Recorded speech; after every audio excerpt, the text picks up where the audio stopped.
नमस्कार, Manoj Tiwari talk show में आपका स्वागत है। मैं हूं मनोज तिवारी। नगर निगम स्थानीय निकाय के चुनाव की प्रक्रिया शुरू हो चुकी है। आज हम चित्रकूट ज़िले की राजापुर नगर पंचायत में हैं, जहां से जो है अभी हमको एक बीजेपी नेता संजीव मिश्रा जी मिले। संजीव मिश्रा जी इस समय जो है नगर पंचायत राजापुर से चुनाव लड़ने की तैयारी कर रहे हैं, भारतीय जनता पार्टी के नेता हैं। आज हम ये जानना चाहते हैं, अभी ढेर सारी बातचीत के दौरान, कि नगर पंचायत चुनाव इन्होंने क्यों चुना है, जबकि इनके पिताजी विधायक भी रहे हैं। बहरहाल ढेर सारी बात करेंगे हम संजीव मिश्रा जी से। संजीव जी, आपका हमारे टॉक शो में बहुत बहुत स्वागत है। धन्यवाद। और बहुत अच्छा लगा इधर आकर के। हम तो देख रहे हैं कि पूरे राजापुर में संजीव मिश्रा को सभी लोग जानते हैं, कोई ऐसा आदमी नहीं जो अननोन हो। इसके पीछे क्या आप अपना पर्सनल व्यवहार मानते हैं या अपने पिताजी का जो विधायक रहे शिव नरेश जी, उनका जो है योगदान है? नहीं, पिताजी का तो आशीर्वाद ही है। उन्होंने बहुत सेवा की है इस क्षेत्र में लोगों की, और उनके न रहने के बाद उस परंपरा का निर्वहन मैं बखूबी करता चला आ रहा हूँ।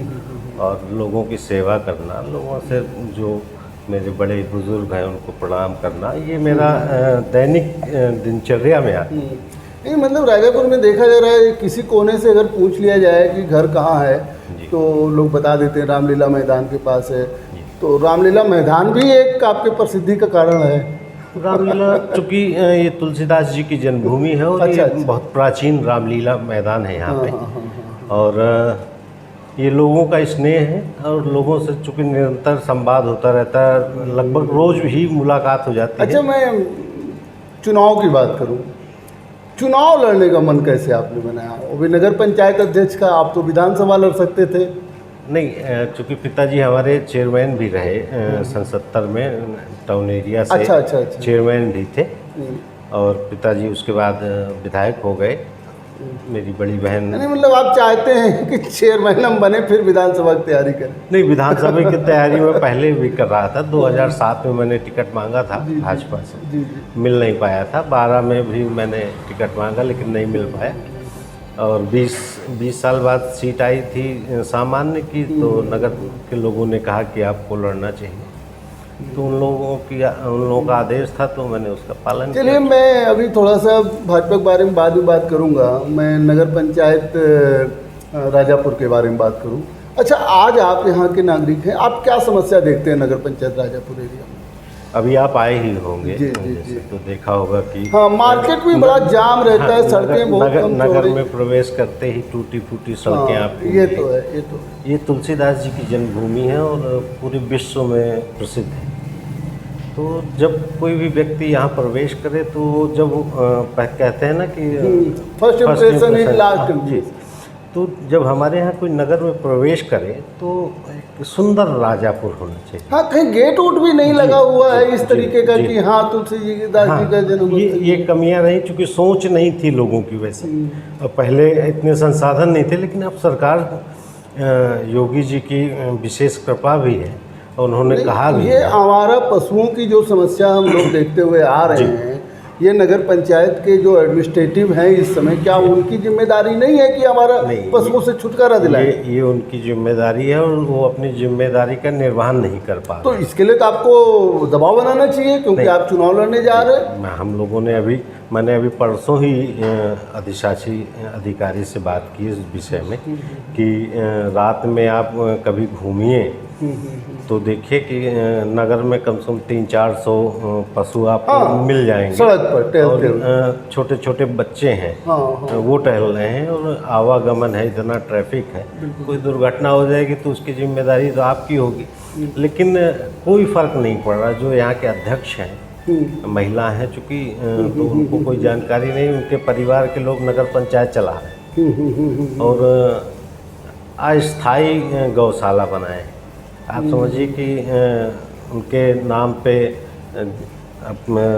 अपुष्ट जानकारी है कि जानवरों के नाम पे, चारा के नाम पे, भूसा के नाम पे भुगतान भी करवा लिया। 2 साल से फाइल पड़ी है, लेकिन चूँकि ऐसा तंत्र है। अच्छा, तो ये सुना जाता है कि जो मनोज दुबे हैं, उनकी पत्नी जो यहाँ की वर्तमान में पंचायत की चेयरमैन हैं, वो भी भारतीय जनता पार्टी से बिलोंग करती हैं, आप भी भारतीय जनता पार्टी से बिलोंग करते हैं, तो आपको क्या लगता है कि इस बार उनको टिकट नहीं मिलेगा, आपको मिलेगा?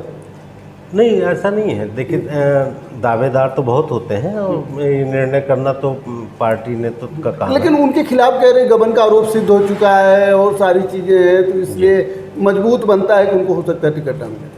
योगी जी ने कह दिया है कि भ्रष्टाचारियों का कोई स्थान नहीं है हमारे दल में, तो पूरा नगर जानता है कि क्या स्थिति है। अच्छा, अगर संजीव मिश्रा जो है इसके वो बनते हैं, चेयरमैन बनते हैं, तो पहली प्राथमिकता आपकी क्या हो? सुंदर राजापुर में सुंदर सड़कें हों, अच्छे पेड़ पौधे हों, लोग जब प्रवेश करें तो उनको लगे कि ये तुलसी की जन्मभूमि है। बहुत सी दिक्कतें हैं, जैसे आपने आवारा पशुओं की चर्चा की, तो ये प्राथमिकता रहेगी मेरी कि सबसे पहले इन जानवरों के, ये बेजुबान है, इनको भोजन नहीं मिल रहा है, तड़प के मर जाए तो ये पाप होगा, तो इनकी व्यवस्था करना मेरा पहला काम होगा। और जैसे हमारे यहाँ 5-6 नाले हैं जो नदी में गिरते हैं, इसमें वाटर ट्रीटमेंट प्लांट लगवाना, जो हमारा नौजवान है उसके लिए सोचना कि वो कैसे आगे बढ़े, कैसे नगर में प्रतिभाएं जो हैं वो उभर के आएँ, इस पे काम करें। अच्छा सर, मैं अभी स्वास्थ्य शिक्षा पर भी बात करूँगा। कुछ गांव जुड़ गए हैं जिसमें जो है खटवारा है, चिल्ली राग्स है, पार्को है, मझगवां है। इन गांवों में जो है आज बेसिक समस्या क्या है, और ये नगर पंचायत में जुड़ने के बाद आपकी क्या चुनौती होगी अगर चेयरमैन बनते तो? देखिए, अभी इतने 75 वर्ष हो गए हैं, तो अभी भी गांव में जाइए तो सबसे ज़्यादा अभाव तो मूलभूत समस्याओं का है। सड़कें नहीं हैं, स्वास्थ्य में मान लीजिए राजापुर में स्वास्थ्य केंद्र है तो यहाँ पे हो जाता है, लेकिन वहाँ पे अभी सड़कों का नहीं है, नालियाँ नहीं हैं। जैसे सर कहा जाता है कि नगर पंचायत हो या नगर निगम हो, हर वार्ड में एक हॉस्पिटल होना चाहिए, एक प्राथमिक चिकित्सा केंद्र तो होना ही चाहिए। क्या राजापुर के 12-15 वार्ड में ऐसी व्यवस्था हुई है? प्रयास किया जा सकता है, लेकिन कठिन काम है ये थोड़ा सा, लेकिन कोई काम कठिन भी नहीं होता, संभव भी नहीं होता, प्रयास किया जाएगा तो कुछ सफलता मिल भी सकती है। हमने देखा कि अभी हम आ रहे थे तो हम लोगों ने देखा नालियाँ बहुत टूटी हुई हैं और सफाई की वो व्यवस्था नहीं है जी। आखिर जब तुलसीदास जी का बार बार नाम लिया जाता है तो कम से कम क्या आपको नहीं लगता कि राजापुर को एक पर्यटन स्थल के रूप में विकसित करना चाहिए? जी जी, निश्चित। देखिए, सरकार की मंशा भी है, सरकार की मंशा भी है कि तुलसीदास जी की जन्मभूमि को जो है पर्यटन से जोड़ के यहाँ पे अच्छी से अच्छी सुविधाएं दी जाएं। तो हमारा ये है कि जो अभी हमारे यहाँ बहुत बड़ी समस्या है जल निकासी। जल निकासी न होने के कारण 1 घंटा अगर बरसात हो जाती है तो पूरा सड़कों में पानी भर जाता है। तो जल निकासी की व्यवस्था करना है। और कैसे यहाँ पे जैसे पर्यटक आवास नहीं है, तो एक प्रयास ये किया जाएगा कि यहाँ पर्यटक आवास हो जाए। जो बाहर से पर्यटक आता है, हाँ, वो नगर निगम के पर्यटक आवास में रुकता चित्रकूट में है, यहाँ दर्शन करता हो वापस चला जाता है। तो अगर यहाँ पे रुकने की अच्छी व्यवस्था हो जाएगी तो यहाँ पर्यटक जब रुकेगा तो स्वाभाविक है नगर का व्यापार भी बढ़ेगा। आपको नहीं लगता कि सरकार इस पर ध्यान नहीं दे रही है, भारतीय जनता पार्टी फेल है इस तरह से? नहीं, इसके पहले तो किसी ने ध्यान नहीं दिया, लेकिन योगी जी ने अभी 2-3 बार राजापुर का नाम लिया मंच से और उन्होंने घोषणाएं भी की हैं नगर के लिए। कुछ उन्होंने धन भी आवंटित किया है नगर के विकास के लिए। लेकिन चूँकि जब जनप्रतिनिधि योग्य होगा तो उस धन का उपयोग होगा, नहीं उस धन का दुरुपयोग होगा। बहुत सा पैसा ऐसा सरकार ने हमारे यहाँ। नहीं, मतलब आपका कहना है कि वर्तमान जनप्रतिनिधि जो है वो उनका विकास वाला विजन नहीं है। अगर होता तो आपको दिखाई दे जाता। आप आए हैं पूरे नगर में, चूँकि ये हमारा जो यहाँ बैठे हैं मोहल्ला, ये सबसे अंतिम है छोर। आप पूरे बाजार होते हुए आए होंगे तो आपने देखा होगा कि यहाँ क्या व्यवस्था है। हाँ, सड़कें कम चौड़ी हैं, बहुत कंजेस्टेड है और जो है नहीं, चूँकि बहुत पुराना 1885 की टाउन एरिया है। आगरा और राजापुर एक साथ नगर पंचायत बनी। और टाउन आगरा एरिया इतना बनी। डेवलप है, नगर अब निगम आगरा हो में- गया और ये जो है आगरा आज में पंचायत ही चूंकि बनी वो हुई है। शहर हो गया वो, और ये यहाँ रहेगा तो कहीं ना कहीं कमियां रहीं। अच्छा। आप इस सड़कें जो अभी सीसी रोड देख रहे हैं, हाँ। बहुत सी सड़कें सीसी रोड मेरे पिताजी ने सन 73 में बनवाई, जब लोग सोचते नहीं थे तब उन्होंने सीसी रोड नगर में बनवाई थी। तो उनके बाद लोगों ने काम किया, चूँकि क्षेत्र भी बढ़ता गया तो लोगों ने आपका कहना है कि पिताजी ने जो विकास का काम अपने पूरे विधानसभा में किया या चेयरमैन रहते हुए किया, आप उसको आगे बढ़ाना चाहते हैं। निश्चित। तो क्या उम्मीद है, जनता जो है कितना तैयार है इसके लिए? मन तो बनाया है जनता ने इस बार कि संजीव मिश्रा को अपना चेयरमैन बनाएंगे। जी। अच्छा, अगर रिजर्व हो गई सीट तो? अब रिजर्व हो गई तो फिर कोई बात नहीं, मान लिया महिला रिजर्व हो गई तो? नहीं, महिला हो जाएगी तो हमारी आप पत्नी वाइफ है, को लड़ाएंगे? माता जी हैं। अच्छा, माता जी लड़ाएंगे जी। हाँ हाँ हाँ। और सफलता भी मिलेगी, कोई वो नहीं है। क्योंकि जो ग्राम सभा पराको है, खटवारा है, चिल्ली राकस, ये मझगवा है।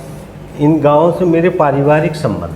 अच्छा। लोग तो आज चुनाव में बहुत से लोग आ रहे हैं, नए नए लोग, तो वो आज जा रहे हैं। हम तो अच्छा, ये बताइए नेताजी, आपको नहीं लगता कि जो ये स्थानीय निकाय का चुनाव होगा इसमें महंगाई, बेरोजगारी, ये मुद्दा हावी रहेगा? भाजपा तो इसमें पूरी तरह फेल है।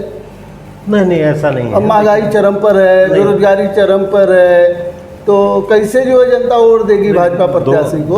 2 वर्ष का जो कोविड का समय रहा, तो पूरे विश्व में ये समस्या रही है, और उसको धीरे धीरे प्रयास कर रहे हैं मोदी जी कि वो कंट्रोल हो जाए। आपको क्या लगता है, स्थानीय निकाय चुनाव में वही शासन प्रशासन की मदद लेके जीतेंगे? और नहीं, ऐसा कुछ नहीं। अगर मुझको पार्टी ने टिकट दिया और तो मैं अपने बलबूते लड़ूंगा, पार्टी का तो साथ रहेगा ही। शासन प्रशासन के दम पे चुनाव नहीं लड़ेंगे, अपने व्यक्तित्व पे, अपने कर्मों पे चुनाव लड़ेंगे, जो हमने किया है, जो हमने अभी तक कमाया है। अक्सर बीजेपी नेता यही कहते हैं कि जो है भैया सत्ता है तो। नहीं, ऐसा कुछ नहीं है। अब कहीं अपवाद हो तो नहीं कहते हैं, नहीं तो। लेकिन एक बात बताइए, राजापुर तो सपा के लिए भी बहुत मजबूत सीट है, तो ऐसे में आपकी लड़ाई किससे होगी, सपा से होगी या बसपा से? नहीं, यहाँ देखिए, जो स्थानीय चुनाव होते हैं, नगर निगम वगैरह का हम नहीं जानते हैं, लेकिन जो स्थानीय यहाँ राजापुर में, यहाँ पार्टी का कोई वो नहीं है।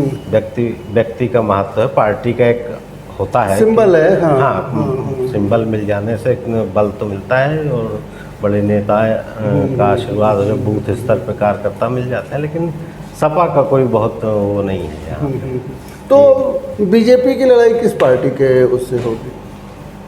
तो हो सकता है सपा दूसरे नंबर पे आ जाए, लेकिन वो इतना गैप रहेगा कि उसका कोई मतलब नहीं है। चलिए, अगर संजीव मिश्रा मान के चल रहे हैं कि अगर आप चुनाव लड़ रहे हैं तो बड़े मार्जिन से आप जीतेंगे जी, तो अब आप बता दीजिए कि क्या क्या मुद्दे होंगे नगर पंचायत राजापुर के जिस पर आप जनता से वोट मांगेंगे, या बस केवल मैं संजीव मिश्रा हूँ इसलिए मुझे वोट दो? नहीं, चूँकि देखिए 5 साल का लोगों ने कार्यकाल देखा है, जो पिछला लोगों ने बड़ी उम्मीद से पूर्व चेयरमैन, जो वर्तमान चेयरमैन है, उनको चुना था, लेकिन वो अपने उस पर खरे नहीं उतरे। जो उन्होंने वादे किया, जो भी किया, उस पर वो खरे नहीं उतरे। तो जो भी समस्याएं हैं, जैसे मान लीजिए हमने बताया कि सड़क की है, जल निकासी की है, और आपका आवारा ये जो पशुओं तो घूम रहे हैं, ये 2 तो प्रमुख हो जाएंगे। और फिर नगर को सुंदर बनाना, जो गंदे नाले नदी में गिरते, गेस्ट हाउस आपने कहा कि पर्यटक आवास यहाँ होना चाहिए। और तुलसी शोध संस्थान की घोषणा बहुत पहले हुई थी, वो अन्यत्र कहीं स्थानांतरित कर दिया गया, तो उसको वापस लाना। और तुलसी जन्मभूमि होने के नाते इसको बहुत उच्च शिखर पे ले जाना, और पर्यटन स्थल इसको घोषित करा के, और अनेक योजनाएं आती हैं, और जैसे सरकारी योजनाएं, तो उनका पूरा और उस धन का 100% उपयोग नगर में होगा। उसका 1 भी रुपया मेरे लिए हराम हो, कोई नहीं। पारदर्शिता रहेगी।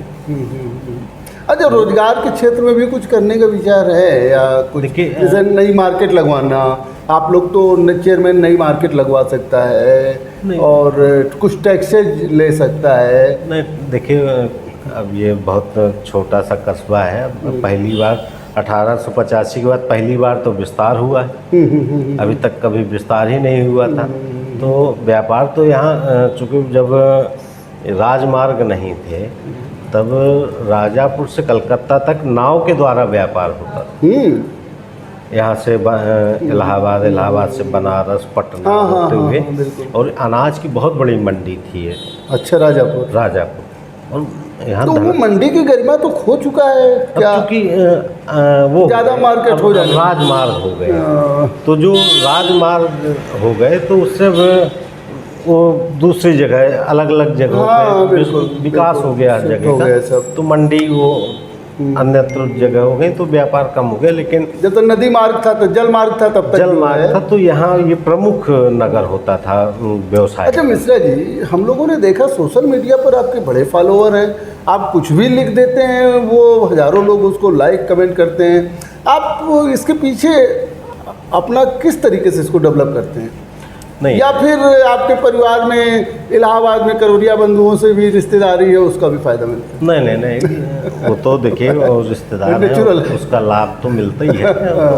चूँकि बहन है, विधायक रही हैं, और मैं नहीं बन पाया तो मेरे पिता के स्थान पे मेरी बहन ने वो स्थान लिया। विधायक, ये हम लोग के लिए गर्व की बात है कि मेरी बड़ी बहन विधायक रही। बिल्कुल। और हम लोग कभी कभी ये भी कहा जाता है कि नीलम करौरिया मऊ मानिकपुर से भी जो है बीजेपी उनको टिकट दे सकती, क्योंकि उनके पिताजी का क्षेत्र रहा।